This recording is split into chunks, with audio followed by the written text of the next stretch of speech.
Hello guys, यहाँ से हम लोग अपने लेक्चर नंबर DC90 को कंटिन्यू कर रहे हैं। और अगेन ये लेक्चर आप लोग के लिए मोस्ट इम्पॉर्टेंट होगा।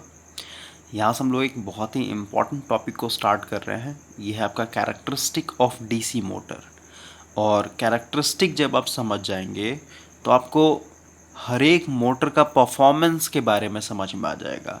परफॉर्मेंस कहने का मतलब जैसे आपके पास एक DC सीरीज़ मोटर है, तो DC सीरीज़ मोटर का खासियत क्या होता है कि इसका जो स्टार्टिंग टॉर्क होता है वो बहुत ही हाई होता है।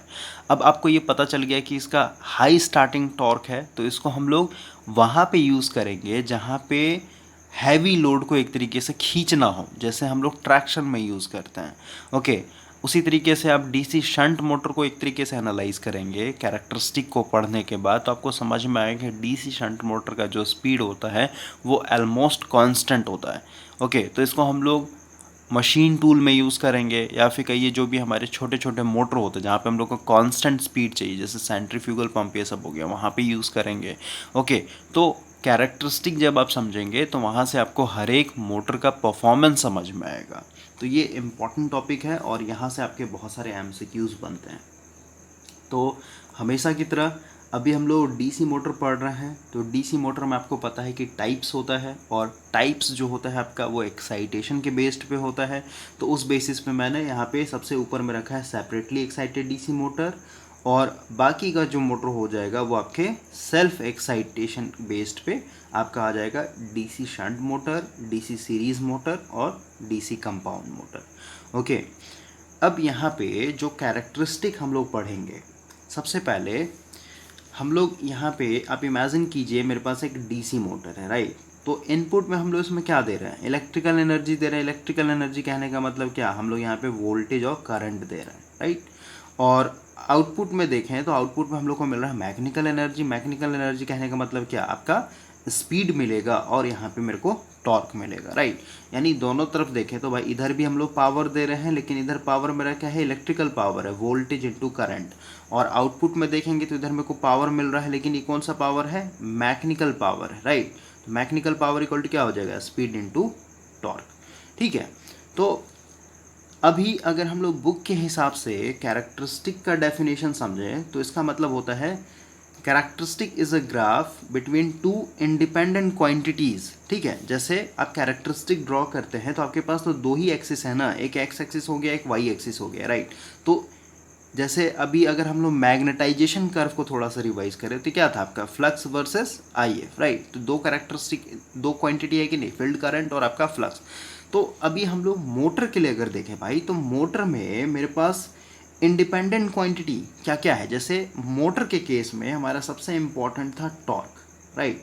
और टॉर्क का डेरिवेशन मैंने करवाया था, तो यहाँ से हम लोग को पता चला कि K कांस्टेंट था, फाई IA, ठीक है। अब यहाँ पे देख रहे हैं हमारा जो फ्लक्स है ये एक इंडिपेंडेंट क्वांटिटी है, यानी हमारे मोटर के परफॉर्मेंस को एक तरीके से बताएगा आफ्टर कंस्ट्रक्शन, या फिर कहिए आफ्टर डिज़ाइनिंग, क्योंकि ये जो K होता है, ये K एक तरीके से आपके कंस्ट्रक्शन बेस्ड चीज़ को बताता है, लेकिन ये आपका जो फ्लक्स है और ये जो आपका आर्मेचर करंट है, ये क्या होता है, आपके परफॉर्मेंस को बताएगा, ठीक है। या फिर कहिए यही एक तरीके से कैरेक्टरिस्टिक डिफाइन करेगा, ओके। क्योंकि मोटर बन जाने के बाद ही हमारे पास ये सिर्फ दो पैरामीटर है, फ्लक्स और आर्मेचर करंट। इसमें अगर चेंजिंग लाएंगे तो हमारे मोटर के परफॉर्मेंस में चेंजिंग आ जाएगा, ओके। तो सबसे पहले तो यहाँ से आप देख रहे हैं टॉर्क की इक्वेशन से कि फ्लक्स है मेरा और आर्मेचर करंट है, लेकिन एक और आ जाएगा मोटर के केस में, ये हो जाएगा आपका स्पीड। और यहाँ से भी देख सकते हैं टॉर्क आ ही रहा है, राइट, और आपका यहाँ पे स्पीड आ ही रहा है, और यहाँ से इक्वेशन से आप देख सकते हैं कि आपका आर्मेचर करंट। तो यहाँ पे जैसे 4 मोटर मैंने लिखा है, तो हर एक मोटर के लिए आपका 3-3 कैरेक्टरिस्टिक बनेगा। 3-3 कैरेक्टरिस्टिक क्या क्या बनेगा, सबसे पहले टॉर्क वर्सेस स्पीड, सही बात है, टॉर्क के साथ स्पीड का क्या एक तरीके से लेन देन है, ओके। उसी तरीके से टॉर्क वर्सेस आर्मेचर करंट का क्या लेन देन है, उसी तरीके से स्पीड वर्सेस आर्मेचर करंट का क्या लेन देन है, ठीक है। तो एक मोटर के लिए 3 कैरेक्टरिस्टिक, तो यहाँ पे कितने मोटर है, 1 2 3 4, ठीक है। यानी यहाँ पे सीधे सीधे 4 3 जा 12। और कंपाउंड मोटर में भी आपका इसमें डिफरेंट टाइप्स है, तो करीब 16 या फिर कहिए 17 आपका यहाँ पे ग्राफ बनेगा। लेकिन यहाँ पे आपको रटने का कोई मतलब नहीं है, बस आप कॉन्सेप्ट समझिए, आपका पूरा पूरा क्लियर हो जाएगा। तो सबसे पहले हम लोग यहाँ पे यानी इस पर्टिकुलर लेक्चर में दो मोटर के कैरेक्टरिस्टिक को कवर कर लेंगे। सबसे पहला है सेपरेटली एक्साइटेड डीसी मोटर और दूसरा है आपका डीसी शंट मोटर, राइट। अभी अगर हम लोग बुक के हिसाब से चलें तो ये जो आपका सेपरेटली एक्साइटेड डीसी मोटर है और जो आपका डीसी शंट मोटर है, ये दोनों का कैरेक्टरिस्टिक जो होता है सेम होता है, ठीक है। यानी इन दोनों के लिए ये तीनों तरीके का जो कैरेक्टरिस्टिक बनेगा सेम बनेगा। अब ऐसा क्यों बनेगा, सबसे पहले तो हम लोग रीज़न जानते हैं। सबसे पहले बुक का लाइन पढ़ते हैं हम लोग। यहाँ पे देखिए, यहाँ से आपका कैरेक्टरिस्टिक ऑफ अ शंट और सेपरेटली एक्साइटेड डीसी मोटर, मतलब दोनों को एक साथ बताया गया क्योंकि दोनों का सेम होता है, ठीक है। तो अब ऐसा क्यों होता है, तो यहाँ पे हम लोग रीज़न जानते हैं। थोड़ा सा हम लोग न्यू पेज पे आते हैं और सबसे पहले हम लोग दोनों का फ़ोटो बनाते हैं। तो इधर मैं यहाँ पे लिखता हूँ सेपरेटली एक्साइटेड डीसी मोटर है, तो इसमें क्या होगा, आपका जो फील्ड वाइंडिंग होगा, राइट, ये आपका हो गया फील्ड वाइंडिंग, इसी के सामने हो गया आपका आर्मेचर, ये ब्रश आर्मेचर रेजिस्टेंस, और इधर हो जाएगा आपका एक तरीके से VS मतलब सप्लाई वोल्टेज। इसको कर लेते हैं प्लस माइनस। यहाँ से जो करंट आएगा ये हो जाएगा आपका आर्मेचर करंट। फील्ड के लिए, क्योंकि फील्ड को हम लोग को वेरिएबल बनाना होता है, क्योंकि आपको पता है कि डीसी मोटर हम लोग यूज़ कर रहे हैं आज की डेट में, क्यों, ताकि इसको वाइड रेंज ऑफ स्पीड पे हम लोग ऑपरेट कर सकें। तो सबसे पहले तो फील्ड के चलते एक रेजिस्टेंस आएगा, राइट, और एक और रेजिस्टेंस आएगा ताकि हम लोग यहाँ पे एक तरीके से वैरी कर सकें। तो ये हो गया आपका RF और ये हो गया आपका एक तरीके से रियोस्टेट, यानी यहाँ पे लिख देता हूँ वेरिएबल रेजिस्टेंस, राइट। और यहाँ से हम लोग इसमें सप्लाई जोड़ देंगे, प्लस माइनस, इसमें जो करंट जाएगा ये आपका IF हो जाएगा। यहाँ से जो आपका वोल्टेज है ये मान लेते हैं आपका VF है। VF इसलिए मतलब फील्ड वोल्टेज हो गया, ओके। तो ये हो गया हम लोग का। अब यहाँ पे अगर हम लोग फील्ड करंट की बात करें, और जैसे यहाँ पे मैंने दो रेजिस्टेंस दिखाया, तो इस फोटो को स्टैंडर्डाइज्ड बनाने के लिए सिर्फ और सिर्फ एक ही रेजिस्टेंस मान के चलते हैं। इस RF को मैं यहाँ से हटा देता हूँ, ठीक है। आप इमेजिन कीजिए यही आपका रेजिस्टेंस क्या फील्ड के चलते भी आए, क्योंकि भाई इसका इक्विवेलेंट निकाल करके इसका और इसको दोनों को जोड़ करके एक सिंगल रेजिस्टेंस रिप्लेस कर सकते हैं ना, ताकि हम लोग यहाँ पे इक्वेशन को सिंपल रख सकें। IF इक्वल टू क्या हो जाएगा, वोल्टेज का यहाँ पे, क्योंकि सेपरेटली एक्साइटेड है तो मतलब यहाँ पे मैंने अलग से एक बैटरी जोड़ रखा है, VF डिवाइडेड बाय जो भी आपका रेजिस्टेंस है, ठीक है। तो रेजिस्टेंस मैं यहाँ पे RF लिख देता हूँ, राइट। तो ये मेरा फील्ड करंट हो जाएगा, ठीक है। और आपको पता है फील्ड करंट डायरेक्टली प्रोपोर्शनल आपके फ्लक्स के ऊपर होता है। और यहाँ पे अगर आप देखें तो इधर मेरा क्या हो जाएगा, आर्मेचर करंट है, राइट, इसको छोड़ देते हैं। अब हम लोग आते हैं डीसी शंट मोटर पे। तो यहाँ पे लिखता हूँ डीसी शंट मोटर, ये हो गया आपका आर्मेचर,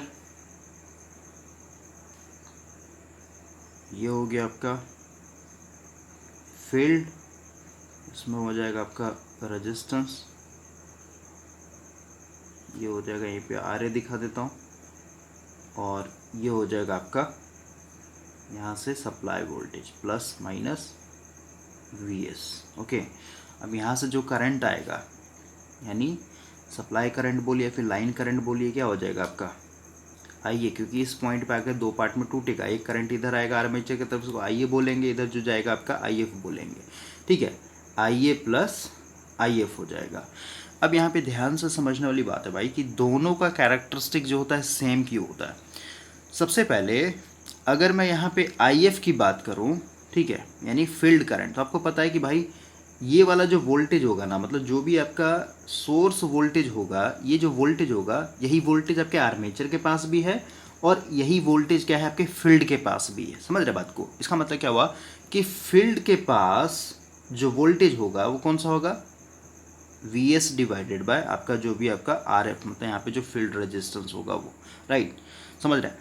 ध्यान समझिए, जो भी मेरा यहाँ पे DC बैटरी का सोर्स मतलब वोल्टेज सोर्स होगा, वही वोल्टेज जो है आपके कहाँ आ रहा है, फील्ड के पास आ रहा है कि नहीं आ रहा है। इसका मतलब क्या हुआ कि फील्ड के पास, क्योंकि भाई ये जो मेरा बैटरी लगा होगा, इस बैटरी का तो कांस्टेंट वैल्यू है ना, समझ रहे हैं। VS मेरा मान लेते हैं 200 वोल्ट का है, तो ये तो मेरा क्या है, कांस्टेंट वैल्यू है, समझ रहे बात को। और यही 200 वोल्ट कहाँ आ रहा है, फील्ड के पास आ रहा है, राइट। तो यहाँ पे मेरा वोल्टेज एक तरीके से कांस्टेंट हो गया। अब इसी तरीके से अगर आप यहाँ पे देखें, यहाँ पे जो आप बैटरी लगाइएगा जिसको हम लोग VF बोल रहे हैं, ठीक है, यहाँ पे जो बैटरी लगा इसका भी तो कांस्टेंट वैल्यू होगा ना, समझ रहे बात को। मतलब सेपरेटली एक्साइटेड के केस में जो आपका यहाँ पे बैटरी लगा हुआ है इसका ही मान लेते हैं आपका 200 वोल्ट का बैटरी मैंने लगा रखा है, ठीक है। और यहाँ पे भी आप देख रहे हैं कि 200 वोल्ट का बैटरी में 200 वोल्ट आ रहा है आपके फील्ड के पास। इसका मतलब क्या हुआ, फील्ड के लिए दोनों जगह जो है वोल्टेज आपका एक तरीके से कांस्टेंट रह रहा है, समझ रहे बात को। तो अब यहाँ पे जो वोल्टेज है वही वोल्टेज यहाँ पे भी आ रहा है, तो सीधी सी बात है जो फील्ड करंट होगा भाई वो दोनों जगह क्या होगा, सेम होगा। अगर आप दोनों को एक ही कांस्टेंट लोड पे ऑपरेट करना है, जैसे यहाँ पे भी आपका 10 न्यूटन मीटर का लोड लगा हुआ है, ठीक है, और यहाँ पे भी यानी इस पर्टिकुलर मोटर पे भी आप 10 न्यूटन मीटर का लोड लगा रहे हैं, मतलब लोड को दोनों केस में सेम रख रहे हैं, ठीक है। तो उस सिचुएशन में यहाँ पे जो फील्ड करंट बनेगा वही सेम फील्ड करंट यहाँ पे भी बनेगा। इसका मतलब क्या हुआ कि फील्ड करंट तो कांस्टेंट हो गया, समझ रहे बात को। और ये जो आर्मेचर करंट आएगा, ठीक है, आइए, ठीक है, इस लोड को एक तरीके से मैकेनिकली यहाँ पे कपल्ड होगा, ठीक है। तो आइए जो होगा ये दोनों केस में सेम होगा, क्योंकि भाई यहाँ पे सेम टॉर्क जनरेट करना है ना, ठीक है। यहाँ पे जो आर्मेचर करंट खींचेगा वो दोनों के केस में सेम करंट खींचेगा, क्यों, क्योंकि दोनों पे एक तरीके से सेम लोड लगा हुआ था। आप यहाँ पे देख सकते हैं कि फील्ड करंट भी एक तरीके से दोनों में सेम रहेगा और आर्मेचर करंट भी आपका दोनों का सेम रहेगा। तो इसके चलते हम लोग यहाँ पे बोलते हैं कि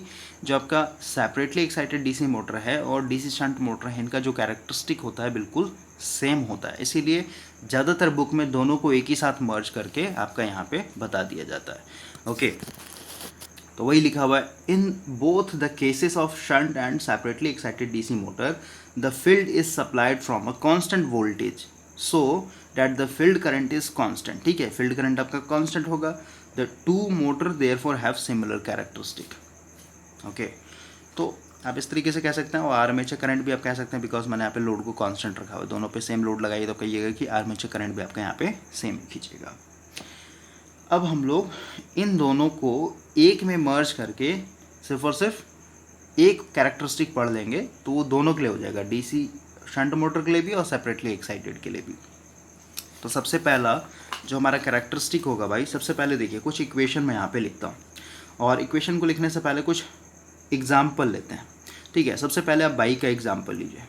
ओके, बाइक से आपको ये समझ में आएगा कि भाई जब हम लोग का फर्स्ट गियर होता है, ठीक है, तो फर्स्ट गियर में, और बाइक का भी मैंने आपको वीडियो सजेस्ट किया था कैसे आपके फर्स्ट गियर में आपका सबसे बड़ा वाला पुली, क्योंकि गियर देखिए फर्स्ट गियर में क्या होता है आपका टॉर्क एक तरीके से बहुत ही हाई होता है, ठीक है, यानी टॉर्क बहुत ही ज़्यादा होगा, लेकिन जो स्पीड होता है ये बहुत ही एक तरीके से लेस होता है, राइट। इसके पीछे रीज़न क्या था, तो अगर आपने बाइक वाला जो मैंने सजेस्ट किया था वीडियो, उसमें बताया गया था कि जो आपका टॉर्क होता है, सबसे पहले टॉर्क क्या है भाई, टॉर्क होता है आपका फोर्स इनटू जो भी आपका डिस्टेंस है, ठीक है। तो ये जो डिस्टेंस था, ठीक है, खासकर टॉर्क जो होगा आपका एंगुलर डिस्टेंस लेके चल रहा है ना, तो जो आपका फर्स्ट गियर होता है उसका जो आपका गियर होता है ना ये बहुत बड़ा होता है, ठीक है। इसका गियर का जो रेशियो होगा, गियर रेशियो, ठीक है, यानी इसका जो रेडियस होगा ना यहाँ से डिस्टेंस जो होता है ये बहुत लार्ज होता है। और वही अगर आप सेकंड गियर पे आएंगे तो सेकंड गियर का जो ये गियर होगा थोड़ा सा छोटा हो जाएगा, मतलब इसका जो रेडियस होता है फिर कहीं जो डायमीटर होता है थोड़ा सा कम हो जाएगा, ठीक है। इसको R1 मान लेते तो फर्स्ट गियर का रेडियस है, ये सेकंड गियर का है। उसी तरीके से आप थर्ड पे आएंगे तो और छोटा हो जाएगा गियर, फोर्थ पे आएंगे तो ये थोड़ा सा और छोटा हो जाएगा। ओके, यानी आप कह सकते हैं R1 सबसे बड़ा है, फिर R2 बड़ा है, फिर R3 बड़ा है, फिर R4 बड़ा है। 4 गियर का ही बाइक हम लोग रहने देते हैं, ठीक है। तो इसका जो गियर होता है, गियर रेशियो फर्स्ट गियर का लार्ज होता है, इसी के चलते यहाँ पे रेडियस बढ़ जाता है। रेडियस बढ़ गया इसका मतलब क्या, सेम फोर्स पे आपका ये रेडियस बढ़ जाने के कारण, यानी सीधी सी कहिए डिस्टेंस है, टॉर्क आपका बढ़ जाता है, ठीक है। और जहाँ पे टॉर्क ज़्यादा होगा भाई वहाँ पे आपका ऑटोमेटिक क्या होता है, स्पीड कम हो जाता है, यानी टॉर्क और स्पीड में एक तरीके से इन्वर्सली रिलेशन चलता है हमेशा। तो आप बाइक से एक तरीके समझ सकते हैं। ओके, बाकी हम लोग टेक्निकल वे में समझेंगे। एक और एग्जांपल लेते हैं, जैसा मान लेते हैं आपके पास गेहूं पीसने वाला मिल है, ठीक है। तो इसमें क्या होता है, सबसे पहले आपका ये मोटर हो गया। अब यहाँ पे आप डीसी मोटर यूज़ कर रहे हैं, फिर इंडक्शन मोटर यूज़ कर रहे हैं, कोई फ़र्क नहीं पड़ता, बस अभी हम लोग समझेंगे। ये मोटर हो गया, इस पर आपका इस तरीके का पुली लगा होगा, इस पुली से आपका बेल्ट लगा होगा इस तरीके से, ओके। और ये बेल्ट जो है आपका यहाँ पे एक तरीके से पत्थर रहता है, इस पत्थर से आपका पुली निकला होगा बड़ा सा, ओके, इसके ऊपर आपका ये बेल्ट इस तरीके से समझिए चढ़ा हुआ, ठीक है। और यहाँ से हम लोग क्या कर रहे हैं, गेहूँ डाल रहे हैं और इधर से आपका इस तरीके से गेहूँ पीस करके निकलेगा, ठीक है। तो अभी आप समझिए, इमेजिन कीजिए कि अभी ये बेल्ट एक तरीके से चढ़ा हुआ नहीं है, ठीक है, या फिर कहिए आपका ये जो गेहूं वाला ये जो हॉपर है ना, ये एक तरीके से अभी खाली है, ठीक है, यानी कोई भी गेहूं नहीं डाला होता। उस समय देखिएगा इसका जो आवाज़ होता है ना मिल का, वो आवाज़ थोड़ा सा ज़्यादा नॉइज होता है, क्योंकि नो लोड के केस में जब ये नो लोड पे ऑपरेट करेगा तो इसका जो स्पीड होता है साफ्ट का ये बहुत ज़्यादा होता है, ठीक है। लेकिन आप इमेजिन कीजिए आपने यहाँ पे क्या किया, गेहूँ डाला, ठीक है, तो गेहूँ डालते क्या हुआ, एक तरीके से आपने लोड दिया, लोड दिया इसका मतलब क्या, एक अब यहाँ पे क्या होगा भाई कि आपका जो इस लोड को लेकर के घुमाने के लिए जो अब ताकत चाहिए ना मोटर को, यानी यहाँ पे आपको एक तरीके से टॉर्क चाहिए। देखिए नो लोड पे क्या था, नो लोड पे आप कह सकते हैं कि टॉर्क एक तरीके से आपका नेग्लिजिबल था, नेग्लिजिबल, या फिर कहिए यहाँ पे जो भी आपका फ्रिक्शन के चलते या फिर कहिए विंडेज लॉस के चलते या फिर कहिए इस बेल्ट को घुमाने के लिए या फिर कहिए इस पत्थर को घुमाने के लिए जो भी इसको ताकत चाहिए हो, मतलब आप कैसे नो लोड पे नेग्लिजिबल टॉर्क, लेकिन जैसे आप लोड लगाइएगा तो उस समय आपको टॉर्क ज़्यादा चाहिए होता है, ठीक है। टॉर्क जैसे ही चाहिए उस सिचुएशन में आपका क्या होगा, इसका स्पीड कुछ ना कुछ स्लो डाउन हो जाएगा। ओके, तो अभी ऐसा क्यों होता है, ये तो मैंने आपको एक प्रैक्टिकल वे में समझाया, ऐसा क्यों होता है इसको हम लोग थोड़ा सा टेक्निकल वे में समझेंगे, उसके बाद आपको क्लियर हो जाएगा ऐसा क्यों हो रहा है और स्पीड क्यों कम होता है यहाँ पे। तो कुछ हम लोग यहाँ पे अपने डीसी मोटर का इक्वेशन लिखते हैं। सबसे पहले टॉर्क इक्वल टू आपका है K∅ I, ठीक है, पहला इक्वेशन। दूसरा इक्वेशन, मोटर के केस में हम लोग को पता है जो आपका VS होता है, फिर कहीं इसी को हम लोग VT बोलते हैं कभी कभी किसी बुक में, ये हो जाएगा आपका VT minus IA into RA होता है ना, ठीक है, इसको minus IA into RA equal to हो जाएगा आपका सीधे सीधे EA या फिर कहिए EB, राइट।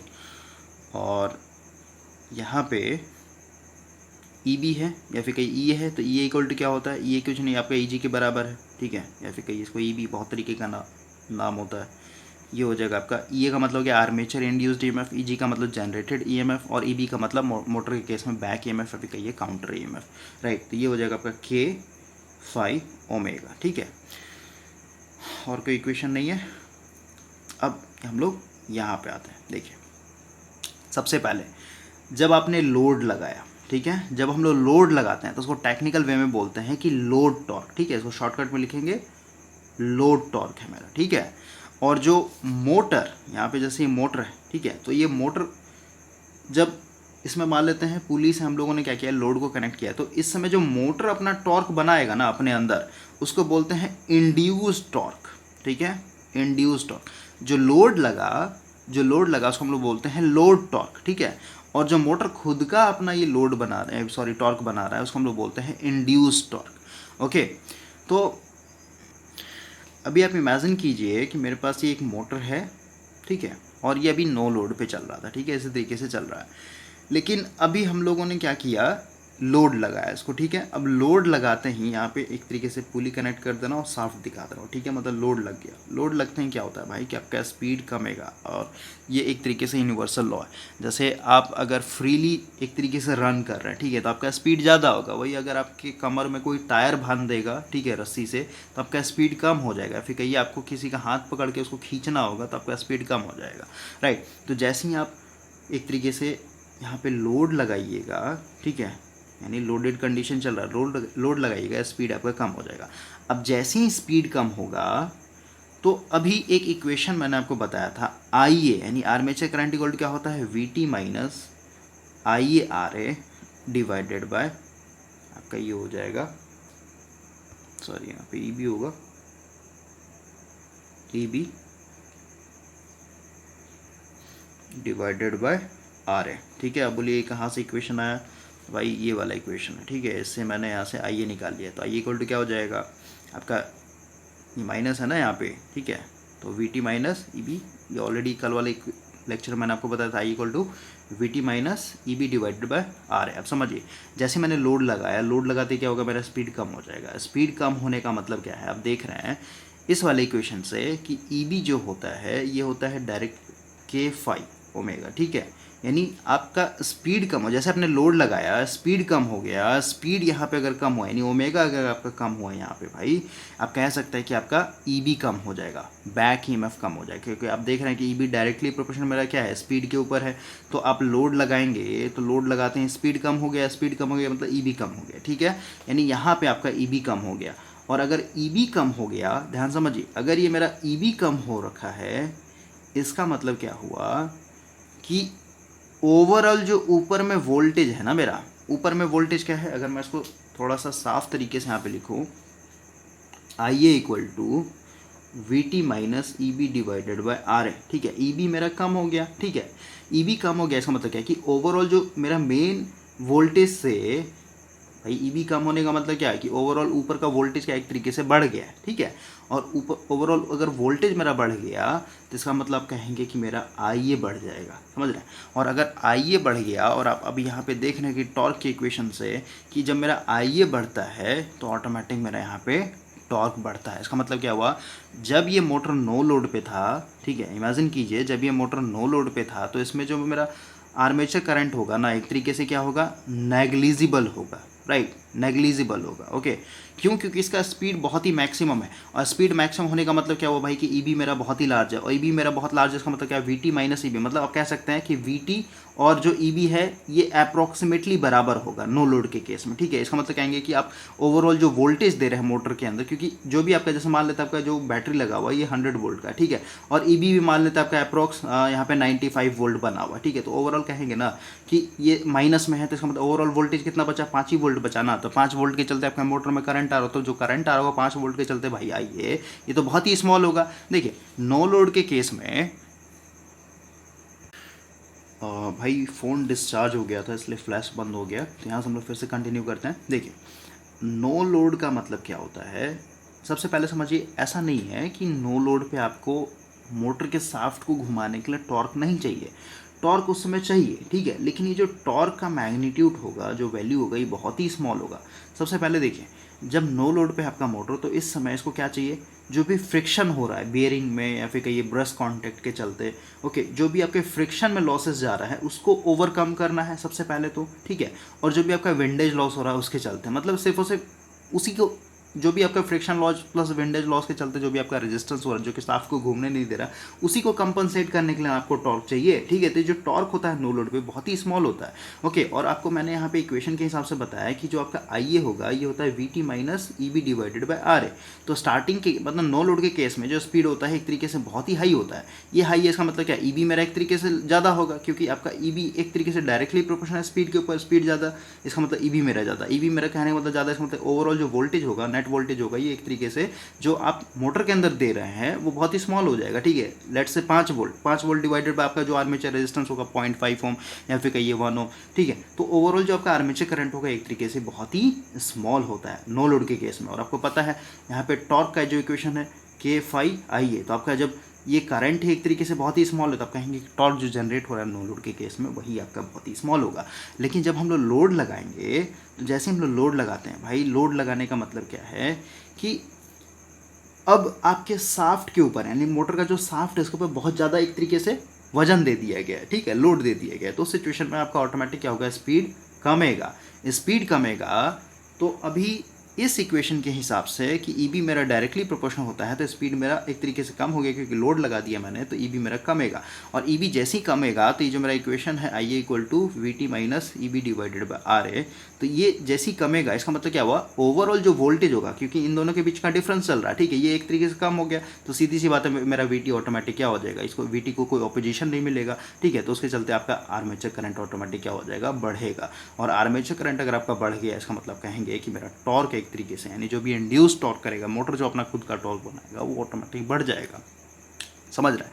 और टॉर्क बढ़ गया तो सीधी सी बात है, और टॉर्क बढ़ेगा तो आप समझिए, सबसे पहले मैंने बताया यहाँ पे टेक्निकली एक होता है लोड टॉर्क। लोड मतलब जो आप लगा रहे हैं, ठीक है, आप अपने मोटर के पुली के साथ अपने व्हील को जोड़ रहे हैं, या फिर कहिए आप अपने लोकोमोटिव को जोड़ रहे हैं, जो उसका एक्सल होता है उसको जोड़ रहे हैं, या फिर कहिए आपका जो मिक्सी होता है घर में जिसमें हम लोग मसाला ऐसा पीसते हैं उसको एक तरीके से जोड़ रहे हैं, ठीक है। खाली मिक्सी चलाइएगा तो बहुत ही स्पीड चलेगा, लेकिन वही उसमें आप हल्दी डाल दीजिए या फिर जो भी आपके पास मसाला है सब है उसको डाल दीजिए, देखिए वहाँ पे स्पीड एक तरीके से उसका कमता है, ओके।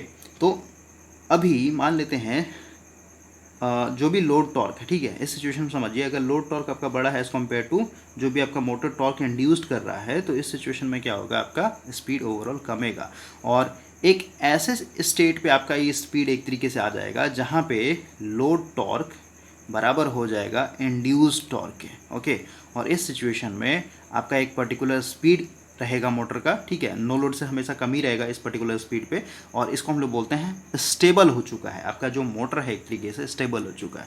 ओके, और वही मान लेते हैं आपका जो लोड टॉर्क है, इससे अगर ज़्यादा एक तरीके से मोटर इंड्यूस टॉर्क जनरेट कर रहा है, तो इस सिचुएशन में क्या होता है, स्पीड आपका एक तरीके से बिल्डअप होगा। तब तक बिल्डअप होगा जब तक कि ये दोनों यानी लोड टॉर्क बराबर ना हो जाए इंड्यूस टॉर्क के।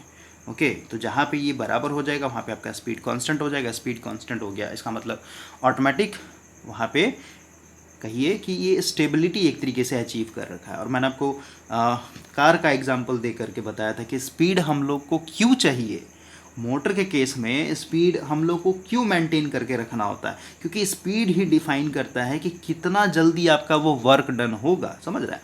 जैसे आप इमेजिन कीजिए, आपके पास एक मतलब गेहूं पीसने का मिल है और आपका जो स्पीड है मोटर का वो मान लेते हैं आपका एक मिनट में मात्र वो 100 रिवॉल्यूशन घूमता है, ठीक है। तो सोचिए इसका स्पीड कम है तो सीधी सी बात है गेहूं को पीसने में, यानी एक बोरा भी यानी 20 kg भी गेहूं डाल दीजिएगा तो इसको पीसने में बहुत लंबा समय लगेगा ना। तो स्पीड डिफाइन करता है कि कितना जल्दी आपका वहाँ पे वर्क डन होगा। और इसको मैंने बकेट वाले एग्जाम्पल से बताया था कि 2 बकेट है, ठीक है, दोनों सेम वॉल्यूम का है, दोनों में सेम पानी भरा हुआ है और दोनों को मान लेते हैं ग्राउंड फ्लोर से लेकर के इसको सेकंड फ्लोर पे लेके जाना है। एक जगह यहाँ पे आप खड़े हैं, यहाँ पे कोई दूसरा आदमी है, आप इस पानी को ले जाने में मान लेते हैं 1 मिनट समय ले रहे हैं, ठीक है, और वही आदमी मान लेते हैं ये सिर्फ और सिर्फ 40 सेकंड ले रहा है। इसका मतलब क्या हुआ कि इस आदमी का पावर ज़्यादा है क्योंकि ये सेम वर्क को कम समय में एक तरीके से कर दे रहा है। तो भाई यहाँ पे स्पीड ही तो डिफाइन कर रहा है ना। इसको भी सेम डिस्टेंस, मतलब ज़मीन से बाल्टी को उठा करके छत पर लेके जाना है, मतलब इसके लिए डिस्टेंस सेम है कि नहीं है? डिस्टेंस सेम है। इसके लिए भी सेम फ्लोर से इसको सेम छत पर लेके जाना है, इसके लिए भी डिस्टेंस सेम है। तो बताइए ये अगर 40 सेकेंड में कर दे रहा है काम को तो इसका मतलब क्या है, इसका स्पीड ज़्यादा है तभी तो। समझ रहे बात को? यानी अगर आप एक बार में 1 सीढ़ी चढ़ रहे होंगे तो हो सकता है एक बार में 2 सीढ़ी एक तरीके से चढ़ रहा होगा, यानी इसका स्पीड ज़्यादा है इसलिए इसने इस काम को बहुत जल्दी कर दिया, ठीक है। तो यहाँ पे एक्चुअल मतलब ये होता है स्पीड का कि स्पीड क्यों चाहिए हम लोग को मोटर को, ठीक है। तो आई होप कि आपको ये चीज़ समझ में आया होगा।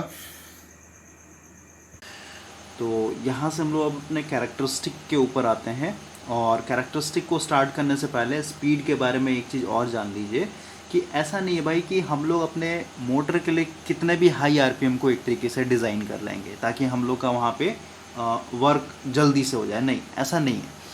आपको यहाँ पे मैकेनिकल स्टेबिलिटी का भी बहुत ज़्यादा ध्यान रखना पड़ेगा। जैसे मेरे पास ये मान लेते पेन है, ठीक है, तो आप इसको मोटर का साफ्ट मानिए, मतलब रोटर का साफ्ट है, तो ऐसा नहीं है कि इसको आप कितने भी आरपीएम पे घुमा दीजिएगा तो इसका जो मैकेनिकल स्टेबिलिटी है बना रहेगा। नहीं, ये पूरा ऐसे थरथराने लगेगा। जैसे आप साइकिल है, ठीक है, तो साइकिल को अगर आप ज़्यादा हाई स्पीड पे यूज़ कीजिएगा तो उसका जो साइकिल का टायर होगा ऐसे ऐसे हिलने लगता है, ठीक है। तो आपको मैकेनिकल स्टेबिलिटी को यहाँ पे ध्यान में रखते हुए, प्लस अब जैसे कोई भी चीज़ गोल गोल घूम रहा है, ठीक है, तो बाहर की तरफ में फोर्स लगता है जिसको बोलते हैं सेंट्रीफ्यूगल फोर्स।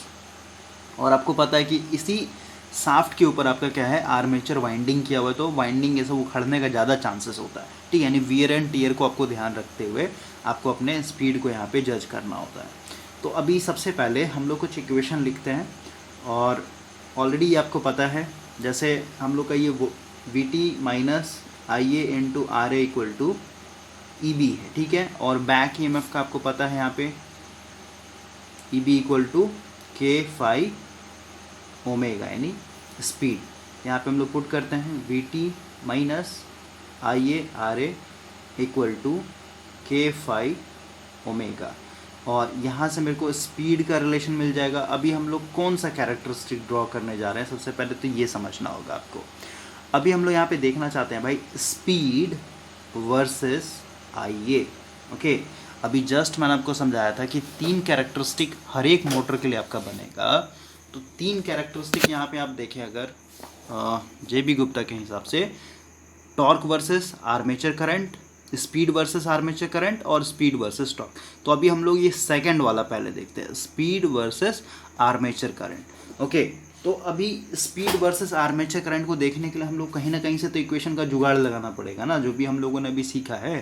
तो आप देख रहे हैं कि ये जो इक्वेशन है, यहाँ पे मेरा स्पीड भी आ गया, राइट, और इसमें मेरा आई ए भी है। तो अगर मैं स्पीड को यहाँ से निकाल लूँ तो स्पीड इक्वल टू क्या हो जाएगा आपका, V T minus I A into R A divided by आपका हो जाएगा यहाँ पे के फाई। और इसको अगर मैं और ब्रेक करके लिखूँ तो ओमेगा यानी स्पीड इक्वल टू हो जाएगा V T divided by K phi minus I A R A divided by K phi. Okay, और यहाँ पे आपको भाई स्ट्रेट लाइन का जो इक्वेशन बनता है हम लोग का y equal to M X plus C, ठीक है, M X plus C. Okay, तो इसके ऊपर मैंने आपको 2 वीडियो सजेस्ट किया था, अगर आपको इसका नॉलेज नहीं है तो आप एक बार देख लीजिए इसका क्या मतलब होता है। ओके, इसका कुछ नहीं, कुछ भी इक्वेशन आप ले सकते हैं, जैसे y इक्वल टू आपका 2x प्लस 3। ओके, तो इसको अब जैसे x के वैल्यू में देखिए, यहाँ पे जो m होता है, ये m बताता है स्लोप को। तो स्लोप का मतलब ये होता है change in x with respect to y, मतलब x में आप कितना चेंज कर रहे हैं उसके चलते y में कितना चेंजिंग आ रहा है, वो इसका एक्चुअल मीनिंग होता है। जैसे यहाँ पे हम x का अलग अलग वैल्यू लीजिए, जैसे x इक्वल टू मैं पहले 0 लेता हूँ, ठीक है, x इक्वल टू 0 पुट करूँगा तो भाई ये x है 0 पुट, y इक्वल टू क्या मिलेगा मेरे को 3 मिलेगा, राइट। उसी तरीके से x इक्वल टू भी 1 पुट करता हूँ यहाँ पे, तो x इक्वल टू 1 पुट करने पर यहाँ पे कितना हो जाएगा, y इक्वल टू 5 मिल जाएगा, ठीक है। उसी तरीके से x इक्वल टू अगर मैं यहाँ पे 2 पुट करता हूँ तो कितना, 4 3 7, यानी y इक्वल टू मेरे को 7 मिल जाएगा, ठीक है। तो ये 3 मेरे को मिल गया ना, तो इसको अगर मैं यहाँ पे ग्राफ में प्लॉट करूँ, ठीक है, ये हो गया x एक्सिस, ये हो गया आपका y एक्सिस, ठीक है। ये मान लेते हैं आपका 0 है, इधर आपका 1 2 3 4, x पे कितना लिया 2 तक लिया, ठीक है, y पे कितना 7 तक। तो ये मान लेते हैं आपका यहाँ पे 3 है, यहाँ पे मान लेते हैं 5 है, यहाँ पे आपका 7। ओके, तो सबसे पहला क्या है 0 3, तो x पे 0 कहाँ है मेरा, यहाँ पे x पे 0 हो गया। ओके, थोड़ा सा कलर चेंज करते हैं, x मेरे को यहाँ पे 0 और 3 को प्लॉट करना है ना, तो ये x पे तो 0 हो गया, लेकिन y पे 3 कहाँ है, ये, ठीक है। तो पहला पॉइंट मेरा ये हो गया, ठीक है। इसको अगर ब्रैकेट में लिखो तो ये हो जाएगा पहले 0 3, राइट। दूसरा पॉइंट क्या है 1 और 5, 1 और 5, तो x पे मेरा 1 कहाँ पे, यहाँ पे, y पे 5 कहाँ है, यहाँ पे। मैं दूसरा पॉइंट मेरा ये हो गया, ठीक है। इसको मैं लिखूँगा 1 5। ओके, उसी तरीके से आपका 2 और 7, ठीक है, तो ये मेरा x पे 2 हो गया और y पे मेरा 7 हो गया, ठीक है। तो इस पॉइंट को मैं यहाँ पे 2 और 7, तो ये जो इक्वेशन आप ऐसे कीजिएगा तो ये हो गया मेरा क्या, एक तरीके से स्लोप। ओके, और इस स्लोप का जैसे भाई यहाँ पे ये जो 2 है, ये 2 स्लोप ही को तो डिफाइन कर रहा है।